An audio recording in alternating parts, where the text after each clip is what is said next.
Et coucou, c'est Jasmin, comment ça va? Bon les amis, ça fait 2 heures que je tourne en ville pour essayer de trouver un figuier, les amis. Alors tout le monde connaît, alors d'ailleurs j'ai eu l'autorisation de la propriétaire de la maison, que je remercie.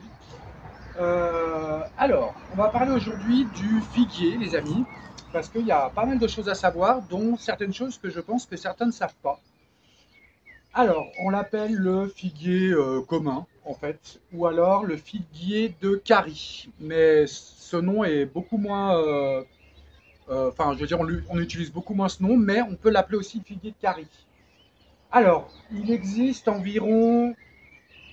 Il y a au moins entre 600 et 700 espèces qui sont toutes comestibles, d'ailleurs. On peut utiliser fruits et bon, fruits, vous connaissez les amis, mais surtout la feuille, elle est comestible, les amis. Je vais vous expliquer ses vertus médicinales aussi et la façon de l'utiliser. Alors, il n'y a pas vraiment de confusion possible. Enfin, il n'y a pas de confusion possible avec celle-là d'ailleurs. C'est un arbre fruitier qui fait partie de la famille des moracées. Voilà. Alors, je vais vous expliquer comment on reconnaît ces feuilles. Alors, je vais vous prendre une feuille, je l'ai prise. Alors, on dit que c'est une feuille qui est palmatylobée, les amis. Alors, elle a des lobes.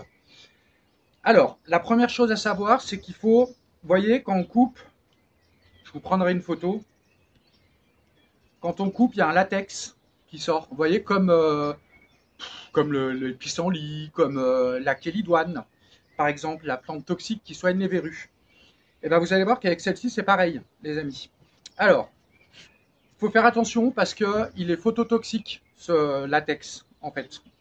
Donc, quand vous ramassez, si vous en ramassez plusieurs feuilles, il vaut mieux, et même d'ailleurs les fruits, parce que quand vous coupez un fruit, bah, vous voyez, je vous prendrai une photo après, mais quand vous coupez le fruit, vous avez le même latex au bout. Et ça, c'est phototoxique, les amis. Donc, ça veut dire que si vous en mettez sur les mains et que vous ramassez au soleil et que vous ne lavez pas les mains après, vous pouvez avoir des brûlures qui sont quand même conséquentes en plus. Et d'ailleurs, à consommer aussi avec modération, surtout quand vous les mangez crus, parce que voilà, elle est phototoxique, les amis. C'est-à-dire que si vous allez au soleil après, vous risquez de bien brûler quand même. Voilà, sinon, à part ça, il n'y a pas de contre-indication particulière. Alors, on appelle ces feuilles palma lobées, les amis, tout simplement parce que, alors je vous mets une photo, hein. Vous avez la feuille comme ça. Alors en général, elle est lobée, elle fait 5. Vous voyez, c'est une feuille avec un pétiole. Ouais, j'en ai partout là. En plus, c'est très productif en latex. Les feuilles, elles sont souvent, alors vous les verrez souvent par 3, vous voyez, 3 lobes, ou en fait, ça peut aller jusqu'à 9 ou 12, je ne me rappelle plus, mais en règle générale, c'est par 5. 1, 2, 3, 4, 5. En règle générale, c'est par 5, mais bon, ça varie entre 3 et 9 ou 12, je ne sais plus. 9, il me semble. Alors, la face externe, elle est verte, brillante, mais pas trop, et elle est granuleuse. Vous voyez, dessus, il y a des petits. C'est comme des petits. Vous voyez le papier à poncer? Et ben c'est pareil, mais très léger. Voilà, on dirait du papier à poncer, quoi. Et derrière, c'est plus doux. Et c'est un tout petit peu dufteux, mais pas grand-chose. Et ça fait un peu plus blanc, vous voyez? Et ensuite, vous avez, pourquoi on l'appelle palmalobé? Palmatylobé, pardon. Parce que, pardon, les nervures partent du pétiole en un point au centre, ici, là. Elles partent du même point, les nervures, qui vont vers les lobes. Vous voyez? Tac. Et de ces nervures, vous avez des petites nervures qui partent vers l'extérieur. Vous voyez? Voilà.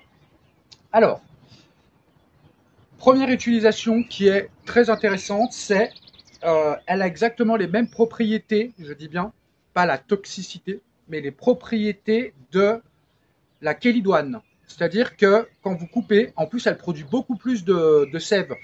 La kélidoine, elle produit une sève, enfin une sève, un suc qui est orange, jaune, orangé, vous voyez. Là, il est blanc et il est très productif. C'est-à-dire que si vous n'avez pas de calidoine chez vous et que vous avez des verrues ou des cors, par exemple, des verrues palmaires ou plantaires, vous pouvez utiliser de la même façon que la calidoine. Voilà, déjà ça. Ensuite, vous pouvez la consommer les petits bourgeons. Alors, vous avez pour les trucs médicinaux en infusion, par exemple, parce qu'elle calme le. Alors, elle fait le stress, l'angoisse, elle aide à dormir un peu aussi, et elle est très bonne digestive. Alors, je m'explique, les gens qui, comme moi, par exemple, font des, vous savez, des brûlures d'estomac, des trucs comme ça, cette plante, elle est très indiquée pour les gens qui font des maux d'estomac dus au stress, les amis, parce que ça peut avoir plusieurs facteurs. Ça peut être consommation alimentaire, ça peut être consommation d'alcool, ça peut être tout ce que vous voulez. Mais ceux en particulier qui font des mal à l'estomac à cause de, de, du stress, elle est très efficace. Voilà. Ensuite, pour donc faire ces tisanes, ou en macération ou en tisane, c'est mieux en tisane, vous utilisez les bourgeons des feuilles, les petites feuilles qui commencent à sortir. Vous voyez, ou les petites feuilles comme celle-ci, par exemple. Voilà, c'est parce qu'elles sont plus chargées et c'est mieux. Voilà. Vous pouvez aussi utiliser celles-là, hein. Mais bon, elles sont plus coriaces, elles sont plus grosses et difficiles à faire infuser. Enfin, c'est pas, voilà. Mais vous pouvez le faire aussi, hein. Et alors, ce qui est très intéressant, c'est aussi pour faire, par exemple, alors vous pouvez l'utiliser en infusion, le faire infuser dans le lit, je vais me dépêcher parce qu'il pleut, le faire infuser dans le lait pour, par exemple, faire du riz de lait, du riz au lait, les amis. Parce que elle va diffuser un arôme déjà de figue, parce qu'elle a le même arôme que le fruit, mais en plus de ça, elle rajoute une note de noix de coco, les amis. Donc c'est génial, les amis. Vraiment, voilà. Ensuite, vous pouvez l'utiliser aussi dans les salades. Vous coupez des petites lamelles, mais il faut toujours enlever, pardon, il ne faut pas consommer le pétiole et vous pouvez enlever les rainures. Vous enlevez les rainures les plus grosses. Voilà. Et vous les faites en salade ou cuites ou voilà. Et vous pouvez aussi utiliser les feuilles. Alors, ce qui est mieux, c'est quand même de prendre les un peu moins jeunes feuilles. Bon, vous voyez, c'est comme celle-là par exemple. Elle est assez grosse. Vous pouvez, quand vous préparez par exemple des rouleaux de printemps, vous les faites juste blanchir 2 minutes et après vous mettez vos légumes dedans, vous roulez comme un rouleau de printemps et vous pouvez manger ça, les amis, c'est super bon. Ça donne un côté, un goût asiatique qui est très bon, enfin j'aime beaucoup. Ça fait sucré, mais vous pouvez mettre du salé, c'est très bon. Et qu'est-ce qu'on peut dire d'autre? Eh bien écoutez, vérifiez, vous pouvez faire vos flancs, vous pouvez parfumer votre lait avant avec ça. Vous pouvez faire des entremets, des glaces, des sirops aussi. Vous pouvez faire de l'alcool, de la liqueur. Vous pouvez faire... les amis, c'est innombrable. Voilà. Donc là, il n'y en a pas beaucoup qui le savent, mais on attend toujours impatiemment ces fruits parce qu'il a un goût particulier. Eh bien, les amis, vous pouvez l'utiliser dès le printemps parce que, et tout l'été d'ailleurs, parce que la feuille a exactement les mêmes arômes, en fait. Et vous pouvez en faire plein de choses. Voilà, Balou. Eh ben, écoutez, je suis très content d'avoir trouvé ce figuier après 2 heures de marche, les amis. Eh ben, je vous remercie et je vous dis à demain pour la prochaine vidéo. Bisous tout le monde.